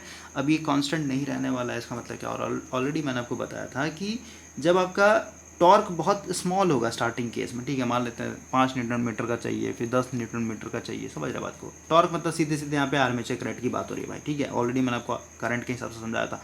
तो स्टार्टिंग के केस में, यानी जब करंट का वैल्यू धीरे धीरे एक तरीके से राइज अप हो रहा है, तो उस समय आपका जो ओवरऑल जो मेन फ्लक्स है ये कमज़ोर नहीं होता है जल्दी, ठीक है, क्योंकि ये सैचुरेशन रीजन में एक तरीके से ऑपरेट हो रहा है। ओके, इसका मतलब क्या हुआ, लेकिन धीरे धीरे क्या होगा, जब हम लोग हायर वैल्यू ऑफ टॉर्क को जब यहाँ पे रखेंगे, यानी मोटर जब डिमांड करेगा हाई टॉर्क का, तो उस सिचुएशन में फिर आपका आर्मेचर रिएक्शन देखने को मिलेगा। लेकिन यहाँ पे देखिए, यहाँ पे क्या होगा, यहाँ पे इस केस में ये के फाई स्क्वायर, समझ रहे बात को, स्क्वायर कहने का मतलब क्या कि ये जो वैल्यू अगर घटेगा ना, आपको तो पता है, इतना समझ में आ रहा है कि घटेगा, डाउन होगा, लेकिन ये स्क्वायर के हिसाब से डाउन होगा, समझ रहे बात को। देखिए, ये जो टॉर्क जो चेंज हो रहा था उसी हिसाब से, फर्स्ट केस में ऊपर वाला तो आपका उसी रिस्पेक्ट में चेंज हो, देखिए 2 केस लेके चला ना मैंने, तो फर्स्ट केस में जिस रिस्पेक्ट में आपका टॉर्क चेंज हो रहा था, टॉर्क को वेरी करवा रहे, तो सेकंड केस में भी आपका टॉर्क उसी हिसाब से वेरी करेगा, ठीक है, समझ रहे बात को। लेकिन फर्स्ट केस में अंतर क्या था कि नीचे वाला वैल्यू कांस्टेंट रह जा रहा था, डिनोमिनेटर मेरा कांस्टेंट रह जा रहा था, ठीक है। लेकिन अभी क्या है कि ऊपर वाला तो पहले जैसा ही चेंज हो रहा है, फर्स्ट केस वाला ही जैसा ही चेंज हो रहा है, लेकिन नीचे वाला अब क्या है, क्योंकि आर्मेचर रिएक्शन ले लिया तो ये कमेगा, लेकिन ये स्क्वायर के हिसाब से कमेगा, ठीक है। तो स्क्वायर के हिसाब से कम मतलब नीचे में ओवरऑल क्या होगा, ये एक तरीके से पहले से ज़्यादा कमेगा, ठीक है, मतलब ओवरऑल का ये ज़्यादा कम होगा, ठीक है, ये मतलब ज़्यादा डाउन होगा क्योंकि स्क्वायर के हिसाब से डाउन होगा, ठीक है। अगर नीचे वाला ओवरऑल ज़्यादा कम हो रहा है और ऊपर वाला आपका बढ़ रहा है तो क्या कहिए, ओवरऑल ये जो है मेरा एक तरीके से बढ़ जाएगा, बहुत ज़्यादा बढ़ेगा, ठीक है। और ये क्योंकि माइनस हो रहा है एक तरीके से इसमें से, तो माइनस, और क्योंकि बहुत बड़ा वैल्यू है एक तरीके से, उसमें माइनस हो रहा है, इसका मतलब क्या, ये जो स्पीड मतलब वर्सेस टॉर्क जो होगा, ये आर्मेचर रिएक्शन की चलती कुछ इस तरीके का आएगा, ठीक है, मतलब ड्रूपिंग कैरेक्टरिस्टिक बनेगा, लेकिन ये लीनियर नहीं बनेगा कभी भी, क्योंकि ये कभी भी स्ट्रेट लाइन का इक्वेशन फॉलो नहीं कर रहा है जब आप आर्मेचर रिएक्शन लेके चल रहे हैं, ठीक है। तो ये हो गया आपका स्पीड वर्सेस टॉर्क का। तो आई होप कि आपको ये चीज़ समझ में आया होगा। थोड़ा सा मैं बुक का यहाँ पे फोटो अटैच कर देता हूँ। देखिए, ये एक ही ग्राफ में, ये आपको पता है आर्मेचर वर्सेस टॉर्क का मैंने बताया, मतलब armature current versus torque linear था, ठीक है, कुछ देर तक लीनियर था, फिर टॉर्क आपका क्या हुआ, इस तरीके से बैंड हो गया जब आपने आर्मेचर रिएक्शन को ले लिया, ठीक है। उसी तरीके से आर्मेचर वर्सेस स्पीड का हो गया इस तरीके से, देख रहे हैं, और इधर हो गया आपका टॉर्क वर्सेस स्पीड। तो टॉर्क वर्सेस स्पीड अभी जस्ट बताया मैंने, इस तरीके से आपका ग्राफ बनेगा। ओके, तो आई होप कि आपको एक चीज़ समझ में आया होगा। और यहाँ पे देख रहे हैं कि ये मेरा बना है ग्राफ क्या, जब आपने आर्मेचर रिएक्शन नेगलेक्ट लिया है, लेकिन ये वाला जो नीचे वाला जब आप आर्मेचर रिएक्शन लीजिए तो ड्रॉप ज़्यादा होता है, क्योंकि स्क्वायर के हिसाब से आपका चेंजिंग होगा, ठीक है। और यही जस्ट मैंने आपको यहाँ पे समझाया था, जो इक्वेशन यहाँ पे लिखा है, स्पीड मतलब ये टॉर्क, यहाँ पे के फाई स्क्वायर आ रहा है ना, ओके, मतलब होल स्क्वायर है भाई, तो के स्क्वायर का भी हो जाएगा, फाई स्क्वायर का भी हो जाएगा, समझ रहे हैं। तो इसमें आपको कन्फ्यूज़ नहीं होना है। तो यहाँ पर आप, तो भाई फाइनली अभी यहाँ पे निचोड़ क्या निकलता है, ठीक है। तो यहाँ पे आपको समझ में आ रहा होगा, जो हमारा डीसी शंट मोटर होता है, फिर ये सेपरेटली एक्साइटेड मोटर होता है, ये एक तरीके से ऑलमोस्ट कांस्टेंट स्पीड पे रन करता है। अब कांस्टेंट स्पीड कैसे रन करेगा, तो अभी जस्ट हम लोगों ने देखा कि जैसे मान लेते हैं नो लोड पे आपका ये जो मोटर है 1000 आरपीएम पे घूम रहा है, ठीक है। अब आपको पता है जैसे हम लोग लोड लगाएंगे तो स्पीड मेरा कमेगा। स्पीड क्यों कम हो रहा है, क्योंकि मतलब कहिए स्पीड कमेगा, स्पीड कमेगा मतलब ईबी मेरा कमेगा, ईबी कमेगा मतलब आईए मेरा बढ़ेगा, आईए बढ़ रहा है मतलब यार टॉर्क मेरा बढ़ रहा है, ठीक है। अब समझिए, ये टॉर्क तब तक बढ़ेगा, मतलब जो इंड्यूस टॉर्क है जो मोटर खुद का बना रहा है, ये तब तक बढ़ेगा जब तक कि ये लोड टॉर्क के बराबर ना हो जाए, ठीक है। और जहाँ पे ये दोनों बराबर हो गया, मतलब वहाँ पे मेरा स्पीड एक तरीके से अगेन फिर कांस्टेंट हो जाएगा, ठीक है। यानी आप कह सकते हैं नो लोड पे 1000 आरपीएम पे घूम रहा था, तो अब जब इस पर लोड लगाइएगा तो स्लाइटली डाउन आएगा, स्पीड में डाउन आएगा, और ये फिर से इंड्यूस टॉर्क को इस तरीके से अपना बना लेगा कि फिर से ये 1000 आरपीएम के आसपास में मतलब पकड़ लेगा अपने स्पीड को, ठीक है। और वही है कि स्पीड तब कब बनाएगा, स्पीड कब तक बनाएगा, जब तक आपका इंड्यूस टॉर्क जो होगा आपका बड़ा होगा किससे, लोड टॉर्क से, ठीक है। तो ये मोटर अपना ज़्यादा टॉर्क जनरेट करेगा तभी तो एक तरीके से स्पीड पकड़ पाएगा ये, ओके। और ये कब तक इंड्यूस टॉर्क बड़ा बनाते जाएगा, जब तक कि ये लोड टॉर्क के बराबर ना हो जाए। ये जब कंडीशन फॉलो कर लेगा तो ये आपका स्टेबिलिटी को अचीव कर लिया, इस स्टेबिलिटी पे आपका फिर स्पीड कांस्टेंट हो जाता है। तो आई होप कि आपको ये चीज़ समझ में आया होगा। और अब हम लोग नेक्स्ट जो है डीसी सीरीज़ मोटर के ऊपर बात करेंगे, उसका फिर कंपाउंड मोटर पे बात करेंगे।